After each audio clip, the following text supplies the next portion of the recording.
Have you noticed that there's a certain part of your body that tends to give you trouble? Is it your hip, your lower back, your shoulders, your neck? For me, it's always been migraines. Since I was young, actually, it was headaches back then before I called them migraines. But that was my frequent ailment. Someone else in my family had frequent ailments with their stomach. It seems that we all have different things going on in our bodies that we don't always understand and are often seeking out answers for.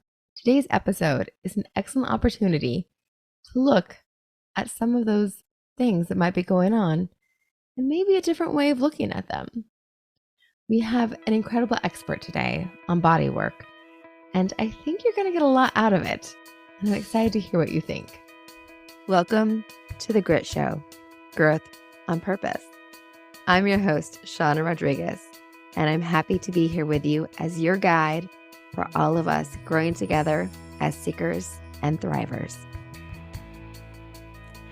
Jenelle Woodleaf is a body worker, massage therapist, energy worker, spiritual guide, and trauma healer. Her unique approach to body work weaves together traditional Thai massage, structural body work, energy medicine, intuitive guidance, and plant wisdom. Jenelle effectively and gently relieves chronic pain, restores ease and flow in the body, and creates more balance in the body. She is particularly gifted at helping you release trauma stored in structural patterns of your body, a truly transformative gift that paves the way for deep healing. She also has a line of self-devotional oil blends. Nurture your magic oils guide you in creating daily rituals to connect with self, energetic planes of healing, Mother Earth, lunar magic, and chakra clearing. They're available in oil blends, room sprays, and roller bottles, which I'm sure we will have more information about in the show notes, so you guys can make sure you find those. I got to meet Jenelle in person, have loved speaking to her and getting to know her, and I'm sure all of you will enjoy her as well. Thank you so much for being here today, Jenelle. Oh, thank you, Shauna. I'm really excited to talk to you. Yes, we have a focus on purpose. Growth on purpose is our tagline. So I want to learn a little bit about how you found your way to your purpose in doing the work that you do. Thank you. I think most healers, we get to it honestly through our own need for healing, and that's definitely no exception for me. I moved through various points in my life where I needed to learn how to take care of myself and honor myself a lot better in terms of how I spent my time for my career. It really wasn't until a pretty traumatic childbirth and sudden divorce that I was thrown into this mix of, oh, now I'm a single mom and I want to do things differently for myself and my family and how I care for people who come in to receive healing services from me. And I went through a really big self-discovery process after my divorce and was able to step more into my power and who I wanted to be and how I truly want to spend my time and the kinds of people that I want to surround myself with. So my business very much evolved as I personally healed from a life of trauma and a very tumultuous marriage and then a traumatic and sudden end to that marriage and getting to make my life all over again. I Yeah. had been home with babies for 6 years and had no plans to go back to work, but things changed very rapidly. So I was in this process of I get to choose what I want my life to look like because it's not going to look like what it was before. And seeing as though freedom is my ultimate motivator, I wanted to feel free in my career and owning my own business and evolving my business to be a representation of me in all of my power and all of my personality and all of my gifts. I got the extreme blessing of being able to recreate my life so that I could step into that power and live my values. That is so exciting. It is beautiful what you've done with it and that you saw that opportunity and seized it. Because I think a lot of people would be pushed down and taken aback by all of that instead of realizing this is my moment, this is my chance. What do I want and how can I manifest that? So I'm so excited that you've created and made all this happen, Jenelle. It's exciting. Thank you. And every time I hear you talk about the importance of our bodies and the way our bodies function and how we take care of our bodies. I love it and feel so inspired and connected to what you talk about. So, can you just share a little bit about your thoughts around the body and how we care for ourselves and around body work? Yes, I fundamentally believe that the path to healing anything, emotional trauma, physical trauma, even just everyday stress of being a human in this world, because being a human is hard. The path to all of that healing is through the body. And so much of the time we're taught to live in our heads. And even this mindfulness and mind body connection kind of movement doesn't quite get at the importance of not bypassing the body when we are healing. Mm-hmm. And so often traditional therapy and traditional modes of healing do that. They bypass the body. And when we get down and look at the body's messages to us come through pain, discomfort, dis-ease, illness. All of those things are ways that our bodies ask for support and ask for things that it needs. Mm-hmm. And when we are living a life where we're in a little bit of survival mode, right? That constant fight or flight that comes from living with chronic stress and living with the perils of modern civilization, right? Like trying to do everything all on our own, not having the support that we need, not having community and tribes. And especially when you look at parenting, families are parenting on their own. Yes. And all of those things, it's like, I see this a lot where people are just trying to get through everything.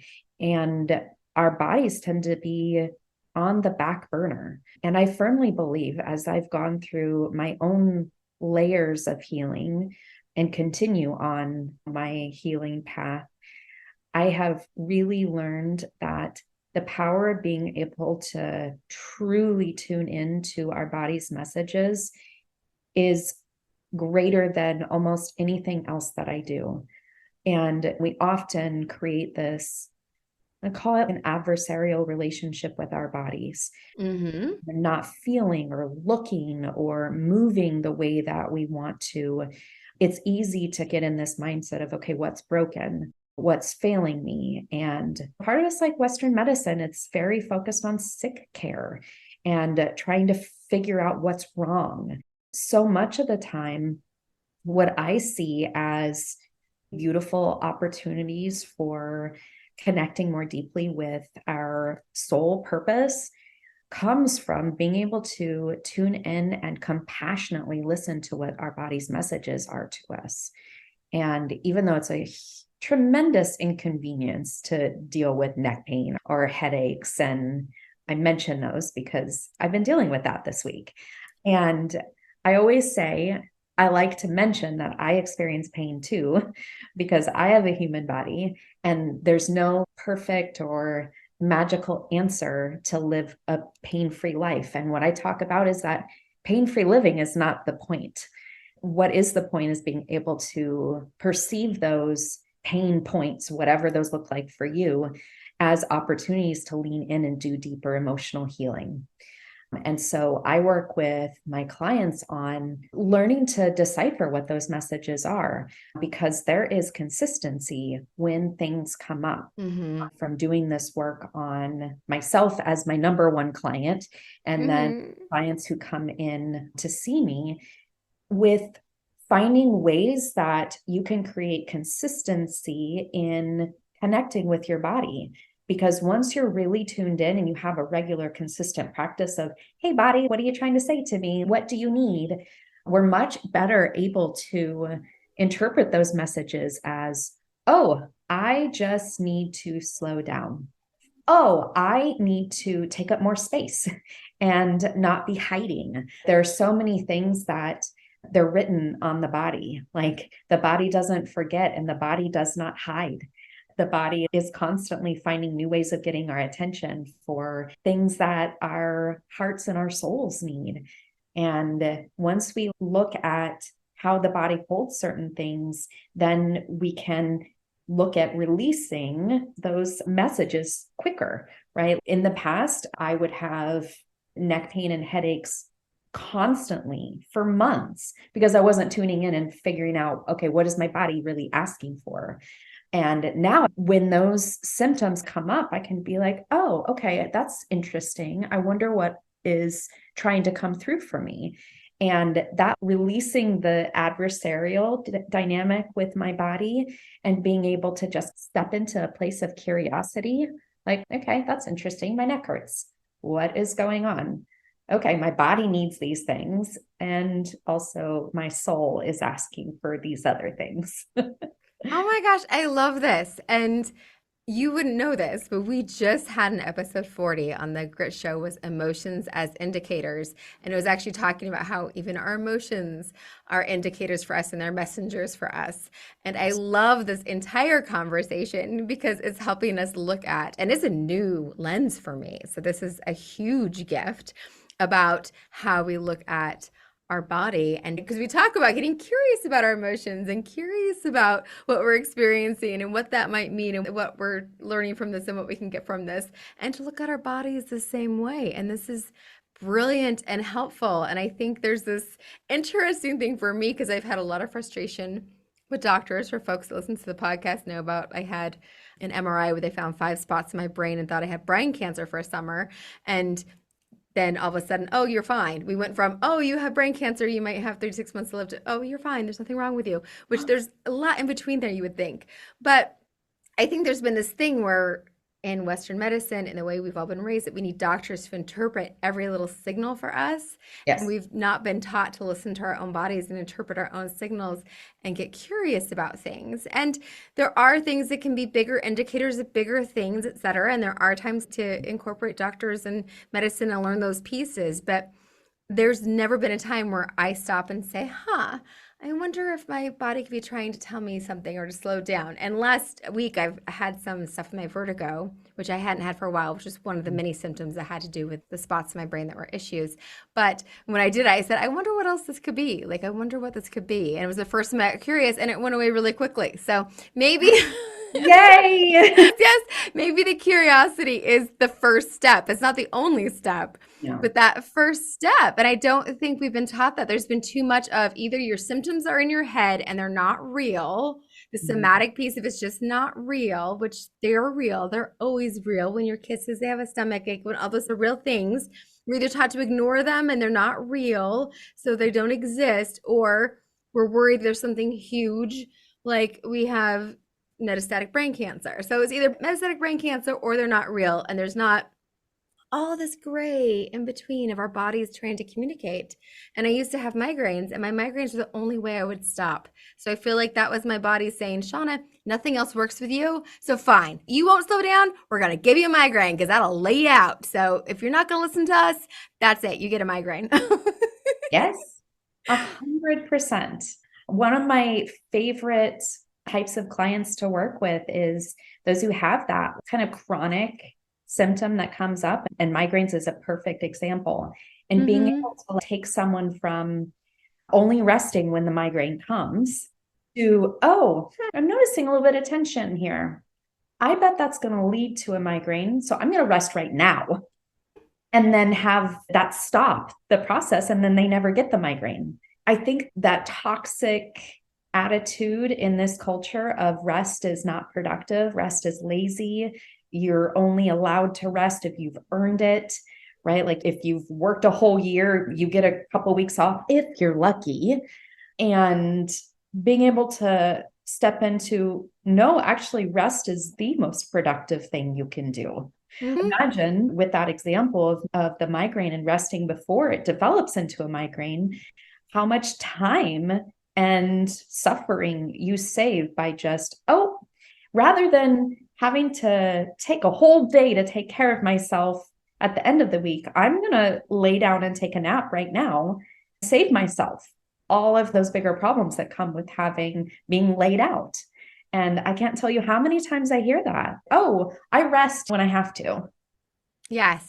I've been thrilled that I have a small contract with a Head Start program in California that because of relationships, I'm still consulting with them, and I do coaching for some of their managers. So I'm basically an executive coach for them, so to speak, with some of their managers. And I love the work, and that's why I still do it, even though I really don't have as much capacity with launching my podcast network and doing the other things. But in the last few weeks, every one of the clients that I work with there has noted to me that they haven't been sick. So after being coaching with me for the last 4 months, they've all noted that they haven't been sick. And so for this agency, what a great decision it was for them to contact me and give these women this opportunity to just every other week to have this 45 minutes to actually connect and process. And it's coaching. Like, I have a therapeutic background, but I do this as a coach. But to have this opportunity for them to check in with things and process things, and this being present and processing things has made such a difference that they've each independently, not knowing that they've all talked to me, right? That they've all brought this up. They've all independently brought up that they have not been sick and they've been not using their sick days, versus when I first started working with them, they were out missing appointments with me. They've been out missing long-term things at work. They'd all had significant stuff with sick days before they started doing that work, and that it had that big of an impact because they've had this opportunity to reflect and get in touch with themselves. It's not even just the physical work, just the getting in touch with themselves has made a difference. Their body hasn't had to say, slow down, stop. You got to slow down, listen to yourself a little bit. Let me give you an indicator right there. It's just amazing to me how much all those things are connected. And for me, that was a good reminder to me when I got my vertigo, my dizzy spells, to be like, wait a minute, these women are telling me how much they're doing better because they're stopping and reflecting with me. Maybe I need to stop and reflect with me a little bit here. Yeah, for sure. Yeah, it's powerful. I'm so glad you're doing the work that you've been doing. Thank you. Do you have examples with clients of specific things? Like you've mentioned migraines and stuff like that, but our bodies carry different things in different places. Is it really literal that injuries are related to things that have happened, or you just feel like the body just carries things differently for different people? I've definitely over the years found certain themes that come through the body and the things that people talk about. But I think one of the biggest things that my work has really revealed for me, because I'm not a therapist, I am a body worker. And so everything for me in my sessions comes down to how is it showing up in the body? How is the body feeling? And how are you taking care of your body? And the thing about trauma and chronic stress, which most of us either have experienced at one point in our lives, if not are experiencing now, is that the emotions are felt and experienced through the body. And trauma is no different. Trauma is felt and experienced in the body. Now, everyone has a different kind of path with trauma and different energetic ways that they're able to move through those experiences. But what I've seen in the time working hands-on with bodies Mm-hmm. is that the ways that people are processing emotions show up in their bodies. I call them holding patterns. And so if you can visualize, since you're not seeing me in person, but if you can close your eyes and tune into what your body does when you think about shame or hiding or walking on eggshells or feeling that constant holding and bracing for what might happen next, your body tenses up and your shoulders come forward and up towards your ears and we collapse forward. And this is exaggerated, but to some extent or another, everyone who has experienced traumatic childhoods, traumatic experiences as an adult, chronic stress, whether that's abusive relationships, toxic work environments, they all have these patterns of energetically and physically hiding parts of themselves. And when we hold our bodies in certain ways, the musculature, the connective tissue, it changes to adapt to that holding position. And so over time, the body actually physically changes to adjust to that new position. And as a result, people can get stuck in that trauma response because physically their body's not changing. Physically, our bodies have to be opened up in order to release those things, which is why I see people who have been through years of therapy to work through things that they've experienced in their life, yet there's still pieces of it that come up. And what I've seen in my perspective and my area of expertise is that it's being stored in the body. And until it's fully released from your physical being, your emotional being is still going to be experiencing it. So, how your body moves, how you hold your body, how you use your body, all of those things impact our emotions and the relationship that we have with our body and how we view those things which could be considered flaws or brokenness or all those things that aren't actually true but are very valid feelings to experience. It keeps us stuck. That's amazing. So you've done a lot of work then with folks to be able to do that body work to help release those parts and pieces of them. That is incredible. Yeah. Did you get taught this, led into this, or you just discovered this as you worked with clients? How did you get led in this direction? That's such a good question. I have a background in structural body work, which looks objectively at how the body is holding certain things. So I'll look at how are the two shoulders like in relation to one another? Is there rotation in the body? Is there where everything is in space? And the work in structural body work is looking at how to achieve more balance in the body. So if there's a huge or even a mild discrepancy between one shoulder being higher than the other, the body work is then targeted to even the body out so that you can hold yourself in a more balanced way. And what I've experienced through that training and through that work is it tends to be body related. Mm-hmm. And as I have been working more with people who have deeper healing to do than just my neck hurts, or maybe they've tried everything under the sun, and until it's actually getting at not just the physical piece of it, but also the emotional piece and learning how to tune in and listen to your body and take breaks when you need to. All of those things, the actions of self-love, we remain in that pain cycle or the pain spiral, whatever that looks like. And so initially it was the training that I had, being able to look at the body very objectively, but then seeing that humans also need to feel really good in order to heal. Like our bodies feel seen, heard, supported, celebrated, and all of the things that allow our nervous system to relax. And so much of the training that I received in that modality was I'm going to work on the body and I'm going to create this change, and not much of a perspective of slowing down and listening to the body.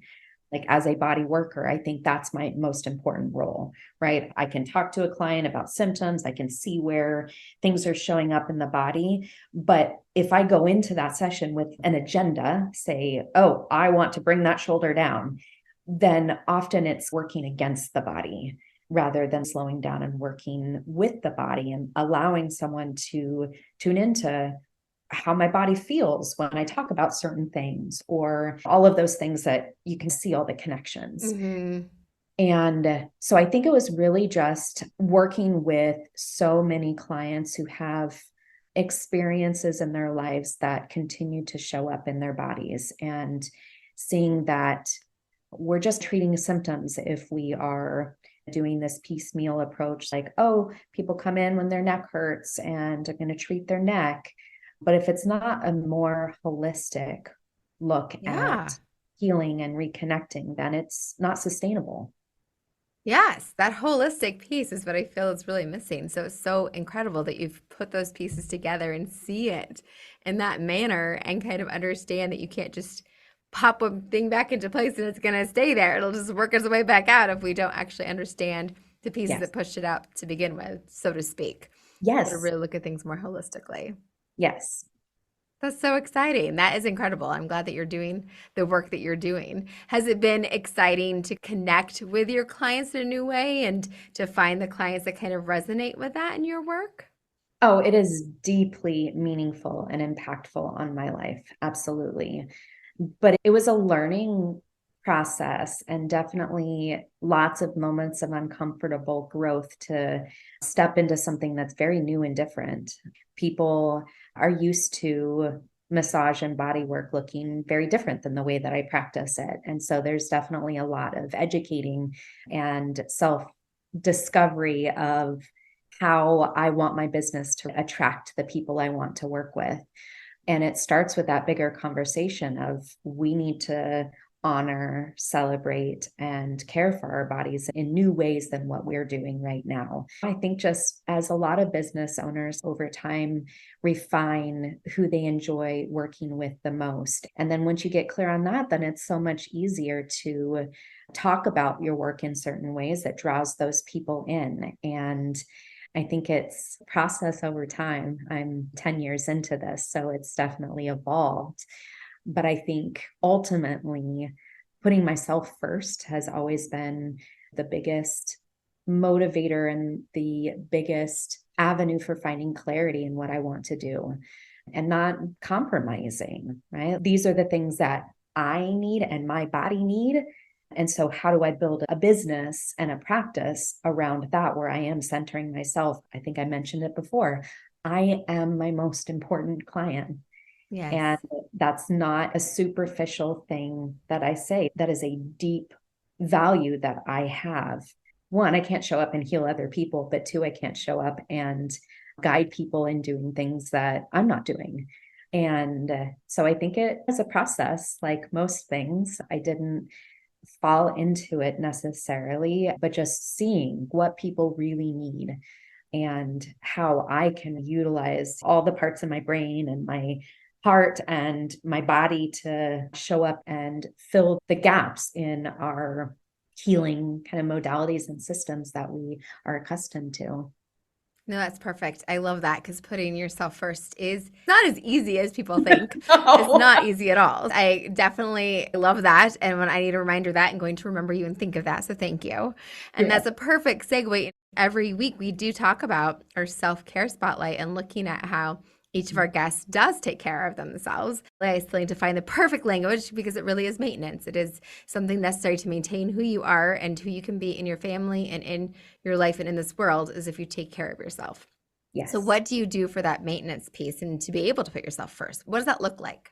Are you familiar with the concept of the five love languages? We had an episode early on about that. I wish you'd remember the numbers. Probably around 5 or 6 early on in the show. We had an episode Okay. around that. Yes, very much. I look at self care as self love in action. And so the concepts around love languages, how we give and receive love, as they apply to yourself and your Nice. self love and self devotion. And I am definitely a quality time main love language. And so the main way that I take care of myself is quality time with myself. And that looks like all of the different kinds of rest that you can possibly think of, not just sleep, although that is my favorite thing in the whole world.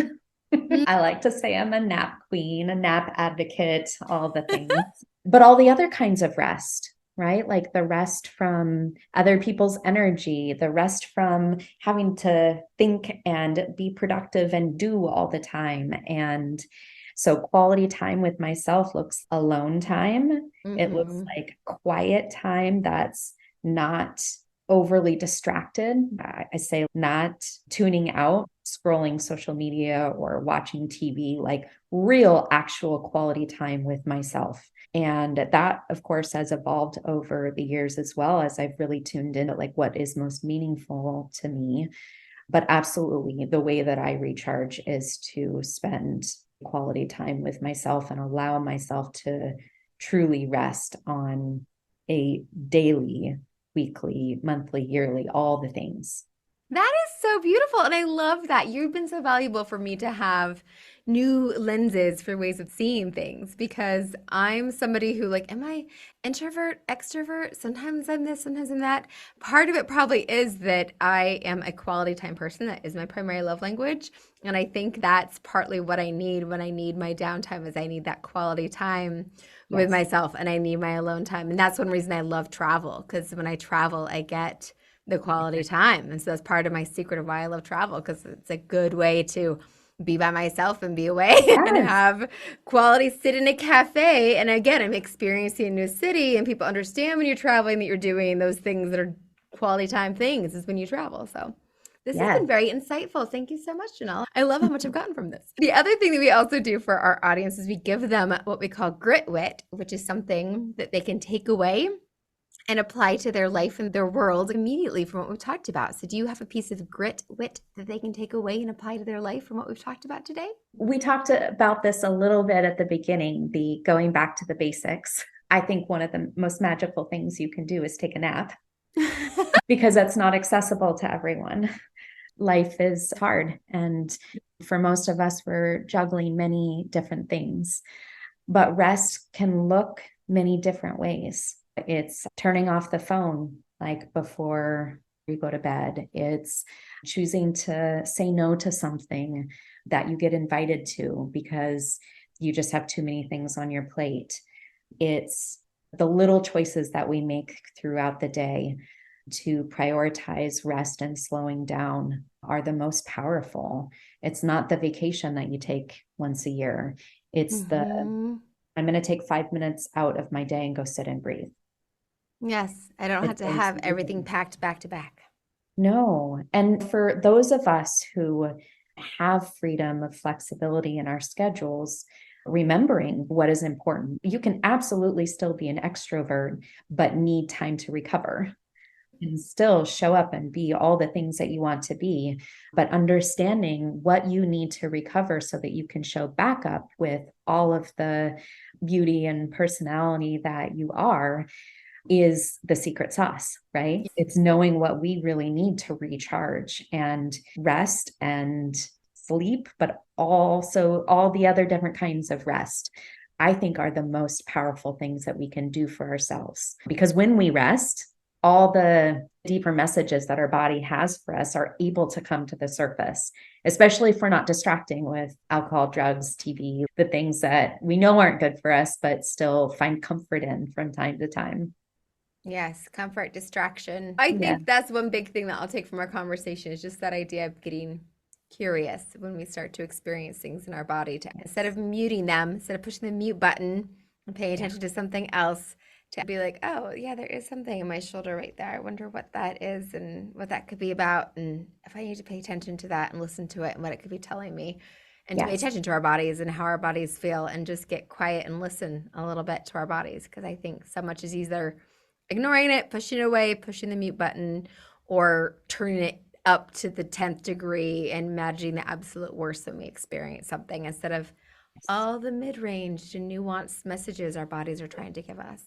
I like to describe it as our body starts by whispering to us, like gentle nudges. Hey, I need you to slow down.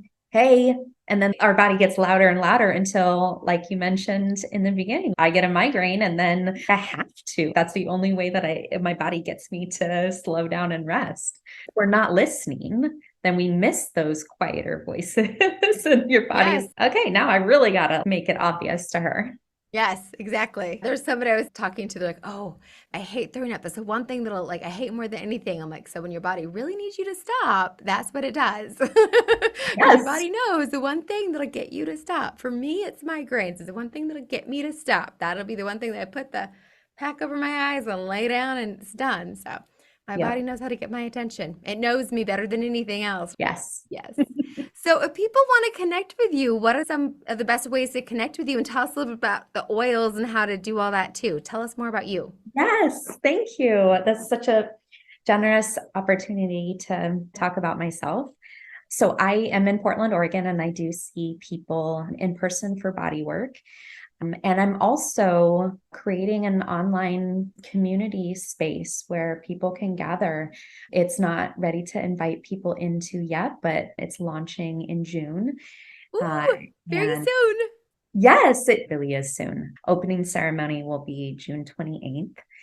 And that is a space where I want to also get curious about what it looks like to live a life of self-devotion and being playful and curious with the things that come up that we need to pay attention to and finding support in each other, community care above self-care, and all the ways that we can find moments throughout our day to tune in and care for ourselves.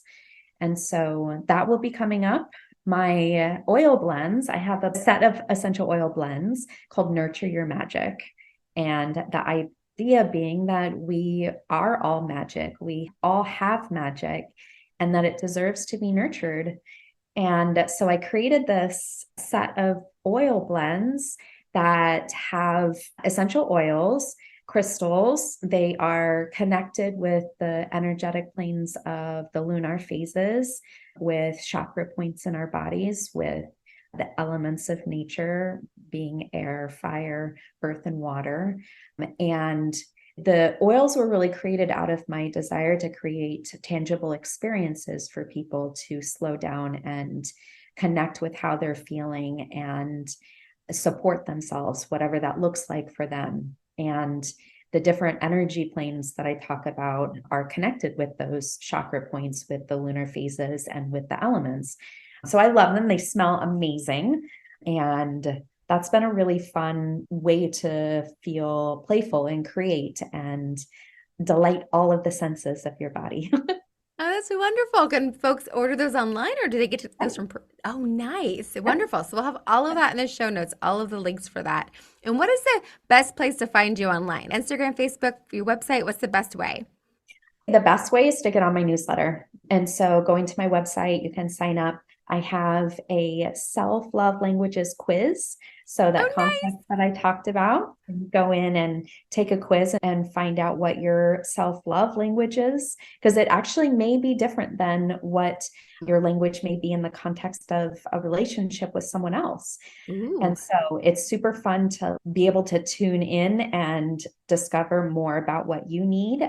I call it discover your self-care superpower, right? Because if you know quality time is the most important and restorative thing you can do, then you can prioritize that and be like, oh, getting a monthly massage is wonderful, but it's not the thing that's going to carry me through this crazy world. Well, I love it. We actually had one guest that was talking about how pedicures were not self-care. And I'm like, for some people they are. For everyone is different. So I love that you actually have a quiz that people can figure out what it is for them, because I feel like whatever it is for you is what you need to do, but it does change. So for me, it might be sitting on my porch with a cup of tea and staring at the birds, but for somebody else, that's not self-care at all. So it really is figuring out what it is for you that does that.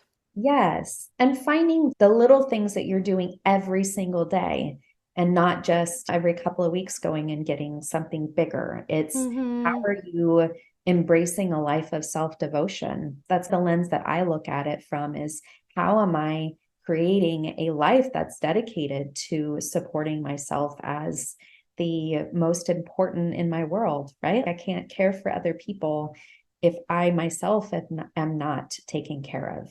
I can't extend grace to others if I'm not first extending grace to myself. And so I love the quiz. It's been really helpful for people just looking at the bigger concept of what self-care is in a more accessible way, because there are little things you can do every day. I love it. Somebody else we had on, she called it self-care snacks. Her things are self-care snacks. Oh my gosh, I love it. Isn't that fun? That was Stacy, one of our early guests. She called it that. I loved it. So yes, we obviously care about it. We talk about it every episode so folks can get an idea of what people do and ways to integrate it. So this has been wonderful, Jenelle. Thank you so much for coming on and sharing with everyone. I feel like everyone got a lot out of this and will be able to apply this. And you definitely gave me a lot of perspective and things to add to my way of looking at things. So I value that. Thank you. I'm so glad. Thank you, Shauna. This is a lovely conversation. Thanks again for being here. It's so great to spend this time with all of you. I just want to take a minute and read to you some of the fantastic reviews the folks have been leaving us online. Again, if you're on Spotify, you're able to give us a rating, which we very much appreciate. You're welcome to send us notes about what you think of the show. You can put reviews on Facebook. We also appreciate that. Or if you go on to Apple Podcasts, they have a place for you to leave reviews there. And I'm going to read you a couple of those. I really appreciate them. We have one that says, I'm in love with this show. It's funny, witty, encouraging, and educational. Thank you for that. We have another that says, thank you for sharing your gift. The discussion in love languages was really fun. We use this in our family, even with our 8-year-old son. That's incredible. That applies so much for kids, and I'm glad it's being used in your family. Thank you so much for taking the time to leave your words. We appreciate it. We love hearing from you, and we appreciate the support. A lot of love and effort goes into this, and it's nice to get feedback that you guys are enjoying it. So take a moment, send us a DM or put a post up for us on one of those outlets. We love to hear from you. I hope your week continues to go wonderful. And in case no one's told you lately, you're the only one of you that this world has got. And that means something.